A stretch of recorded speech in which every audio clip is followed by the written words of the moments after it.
जय गुरुदेव। हम अपने चलो भाई,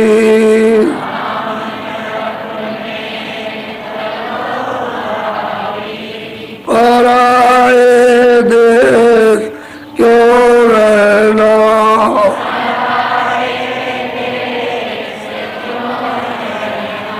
काम अपना करो जाई,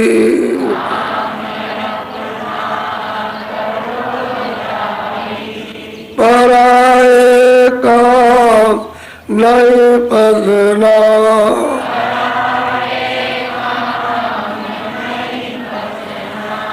गुरु का नाम संभाले चल,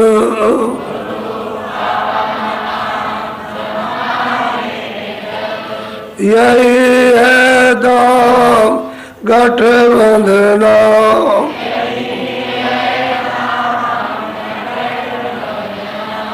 जगत का रंग सब मैला,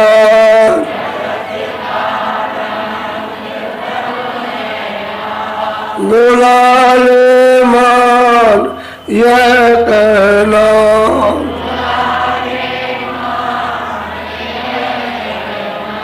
भोग संसार कोई दिन के,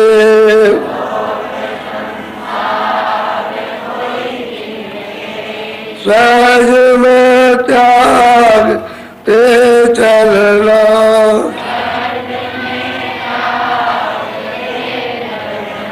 शरण सतगुरु गहो दृढ़ कर,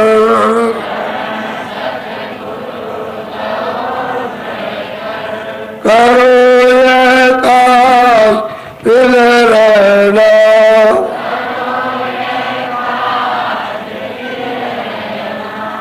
सूरत मन थाम अब घट में,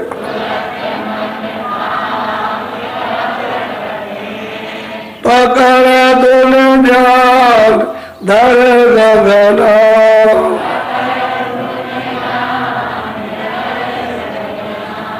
भले तुम जान मैं बारी,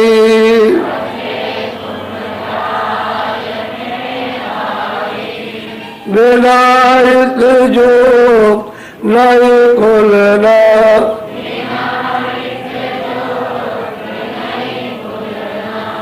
दाम अपने चलो भाई,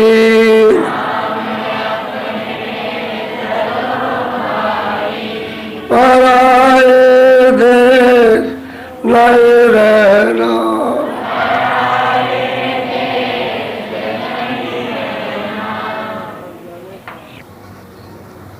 घर जाने का रास्ता जीवों को कोई बताता नहीं है, इसलिए कि उनको रास्ता मालूम नहीं। कथा कहानियां किस्से कहानियां तो ये सुना दिया है, लेकिन घर का रास्ता वही बताएगा जो उसको जानता होगा, बिना जाने कोई नहीं बता सकता। और जब तक घर का रास्ता जाने का नहीं मिलेगा तब तक आपका छुटकारा भी यहाँ से नहीं होगा, क्योंकि आप तो वहाँ जाल में कर्मों के फंसे हुए हो, ऐसे उलझे हुए हो कि आपका बस नहीं है कि आप कर्मों के जाल से निकल जाओगे। वो तो महात्मा जब अपनी सीख और समझ और दया करते हैं तो धीरे धीरे ये सब गुत्थी जो उलझी हुई है मन में, बुद्धि में, चित्त में, ये सब सुलझती है और यथार्थ संसार का यह ज्ञान होता है कि है क्या। सही बात एकांत में सोचा जाए अकेले बैठ करके तो ये कुछ नहीं है, ये उसका एक खेल और तमाशा है। वो खेल तमाशा उसको वही जानता है और हम अंधेरे में बैठे हैं तो हम नहीं जान सकते। पर जब वो महात्मा मिल जाए और घर का रास्ता बता दें और कृपा दया उनकी हो जाए तो अंधेरा दूर हो जाता, उजाला हो जाता, दृष्टि खुल जाती है। उसी दृष्टि को कहते हैं ज्ञान दृष्टि, उसी दृष्टि को दिव्य दृष्टि कहते हैं, उसी को तीसरा नेत्र शिव नेत्र कहते हैं, ज्ञान चक्षु कहते हैं उसी को। तो वो आँख तो वैसे सबके पास है, लेकिन सब खोल नहीं सकते जब तक उसका जानकार ना मिले और खोलने की युक्ति न दे तब तक इनको नेत्र नहीं मिल सकता, खुलेगा नहीं, क्योंकि वो तो बंद पड़ा हुआ, झुक के जो बीत गए। कोई आज का हो तब तो कुछ कहा भी जाए, कितने जो जब से सुरते आई हैं और कर्मों का जब से आपको ये अधिकार मिला कर्म करने लगे तब से अभी तक अंधेरा है, आँख नहीं खुली है। तो ये जीवात्मा सबकी सब सो रही है, अचेत है, इनमें कोई चेतना अपनी नहीं है। ये तो जड़ हो गई, इस शरीर में भी जड़ है और जहाँ जाएगा उस शरीर में भी जड़ है और जड़ी क्रियाओं को करती हैं। इसलिए उन जानकारों की जरूरत है, आवश्यकता है, जिन्होंने घर का रास्ता देखा और घर आते जाते। हम सब जीवों का जो घर है वहाँ आते जाते उनकी जरूरत है।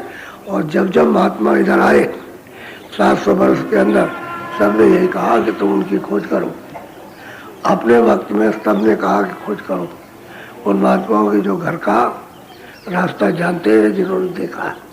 वो मिल गए तो तुम तो भूले हो, तुमको रास्ते पे ला करके और घर उसी रास्ते से पहुंचा देंगे जिस रास्ते से आप आए हो। हम लोगों के पास में इतनी समझ नहीं है कि इतनी समझ ले कि भाई संसार क्या, चलो महात्माओं की खोज करें।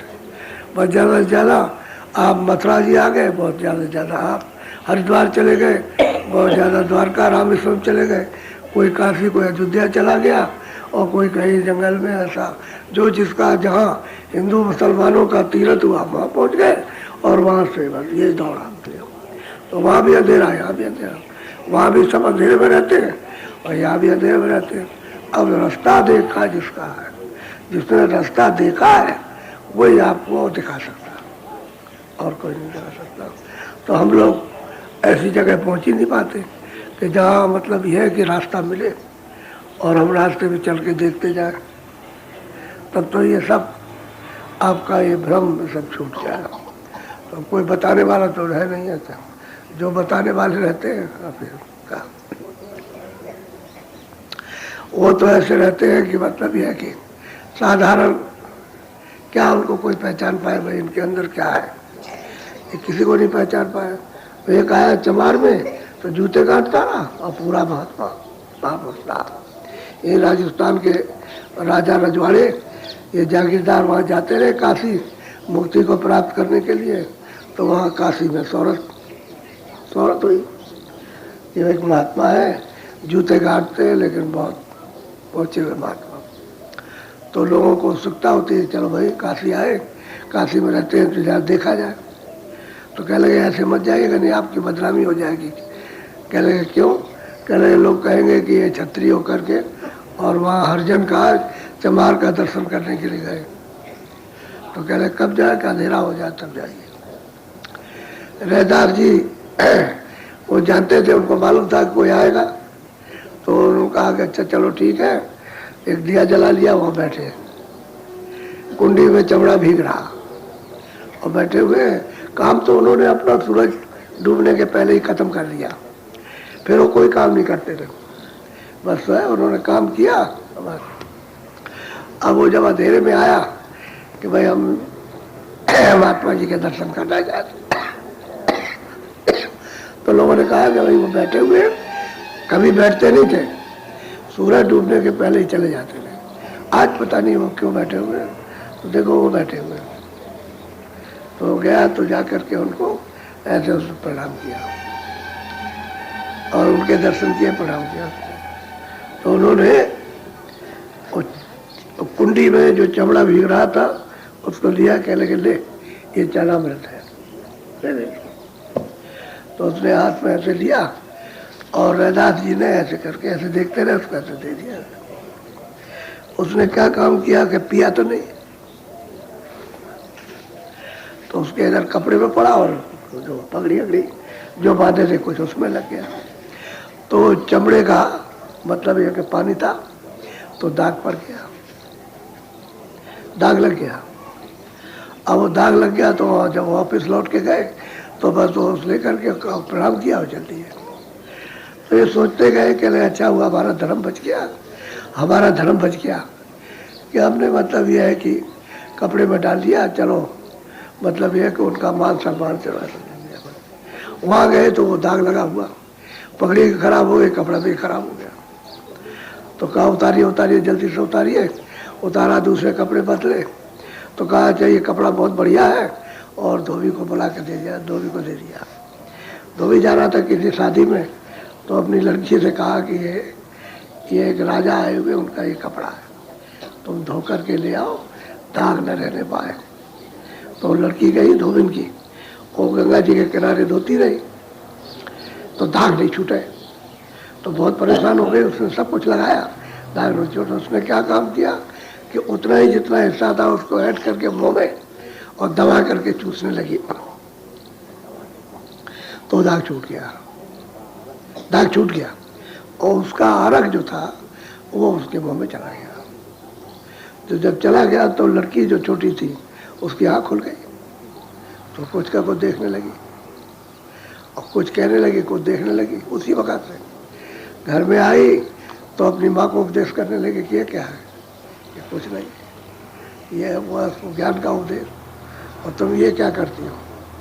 ऐसा उसको तो ताज्जुब हुआ कि लड़की ऐसा कभी नहीं बोलती थी, आज ही ऐसा कैसे, ये क्या हो गया।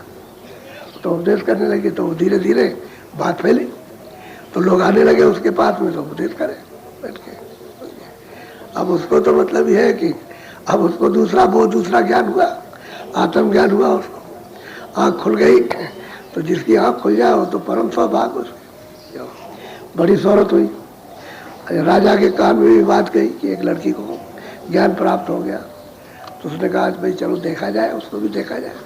अब यहाँ पर आए तो वो भी पता चला कि वो भी धोबिन की लड़की, वो तो चवार के, वो धोबिन कपड़े धोने वाला का।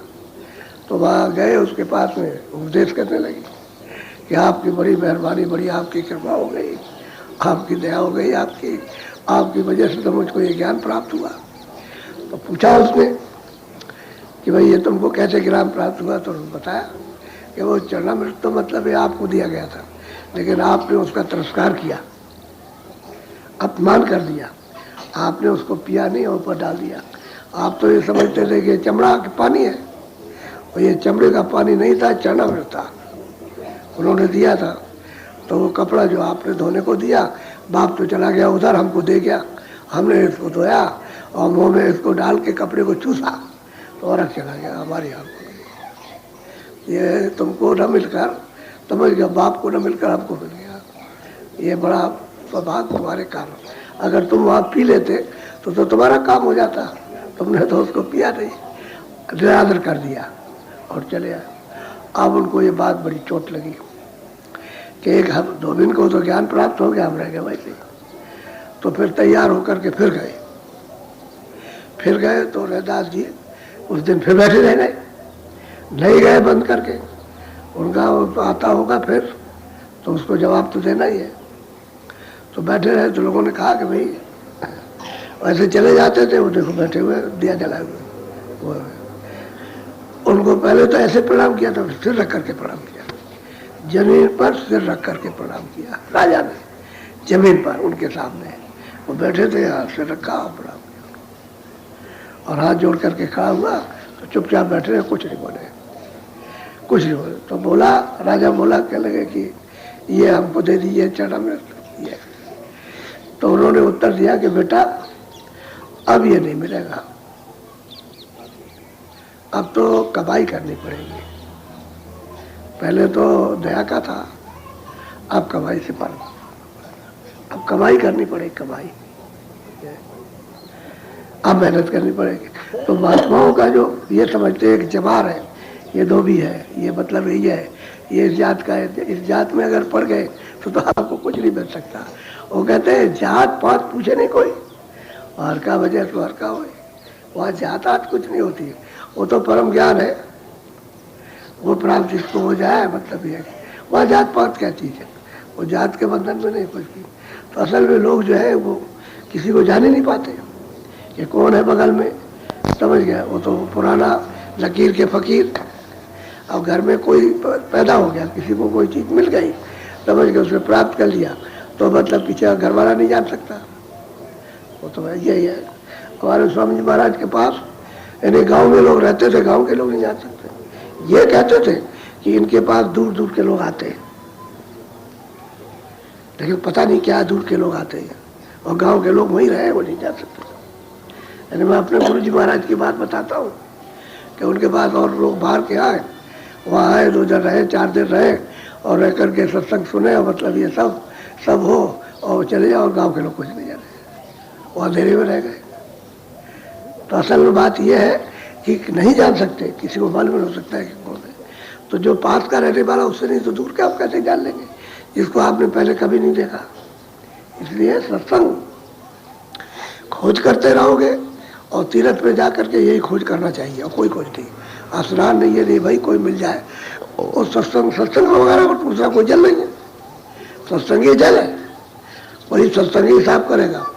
और सत्संग नहीं मिलेगा तो जल में तो सब रहते हैं, वही मछली भी है उसी जल में, कछुए भी रहते हैं, मगर ये भी रहता है, और जीव जंतु भी रहते हैं उसी जल में, रोज स्नान करते हैं, उनको मुक्ति नहीं मिलती, तो आदमी कैसे मिल जाएगी, कैसे मिलेगी? ये तो मोटी सी बात है।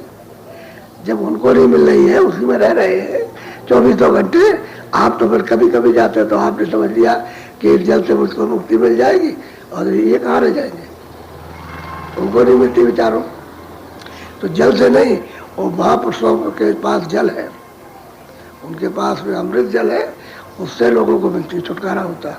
और सत्संग नहीं मिलेगा कुछ नहीं, चाहे कितने बार दौड़ के जाओ, अंधेरे में रहोगे, उजाला कभी होगा ही नहीं। और सत्संग मिल जाएगा तब काम बनेगा। इसलिए समझदारी से, विवेक से सत्संग को सुनना, करना। वो तो जिसके पास जो चीज़ होगी आएगी, जो चीज़ होगा वही बोलेगा, दूसरी बात और कुछ नहीं, समझे।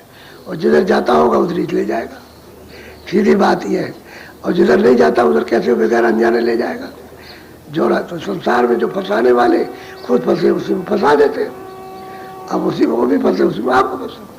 और महापुरुष में लेंगे, कह लेंगे कुछ नहीं, छोड़ो इसको, ये कुछ नहीं है, तो पहले बहुत करते आए और बहुत किया, उसका कुछ फल नहीं मिला, ये रास्ता है, यहाँ से चलो ऊपर, आँखों के ऊपर से रास्ता जाता है, इन्हीं आँखों के ऊपर से रास्ता जाए, क्योंकि वहाँ सूरत बैठी है, उसी के ऊपर से जाता रास्ता, उसी रास्ते को पकड़ना।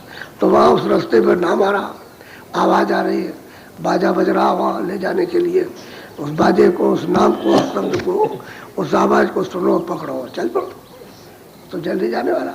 तो ले जाने के लिए रेलगाड़ी, नाम की रेलगाड़ी रखी है, उसमें सवार हो और चल देंगे वो। अब ये